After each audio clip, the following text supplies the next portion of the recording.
Баршаңызға сәлем достар. Бүгін біз балалық шақтың дәмі өте жұмсақ, дәмі де өте керемет болып шығатын коржиктерді жасаймыз. Менімен бірге жасап көріңіздер.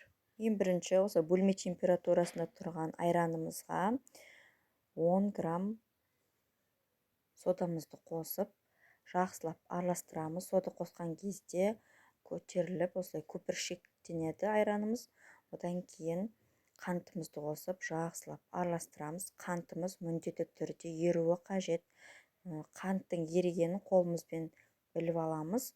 Одан кейін күнбағыс майын қосып, тағы да жақсылап араластырып, ұнымызды қосып, оның үстіне разрехи кеселімізді қосып, жақсылап араластырып аламыз. Одан кейін қолымызбен осылай жұмсақ қамыр илейміз.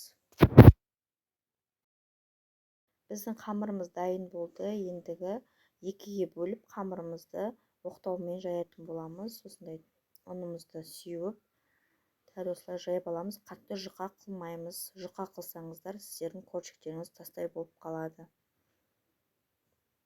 Коржиктің формасы болса, сонымен кессеңіздер болады. Мен осындай дәл осындай дөңгелек формамен кестім. Мінекей біздің коржиктеріміз дайындады. Ендігі формамызға орналастырып, үстіне айранымызды жағып шығамыз. Қызып тұрған пеште 180 градуста 20-25 минутта біз коржиктерімізді пісіріп аламыз. Біздің коржиктеріміз дайын болып шықты. Өте жұмсақ, дәмі де керемет болып шықты. Отбасыларыңызға жасап берсеңіздер болады. Ұнайтынына сенімдімін. Менің парақшамда басқа да видеолар бар. Өте оңай жасалады. Қарап көрсеңіздер болады. Менің парақшама тіркеліп, лайк басып, комментарий жазуды ұмытпаңыздар.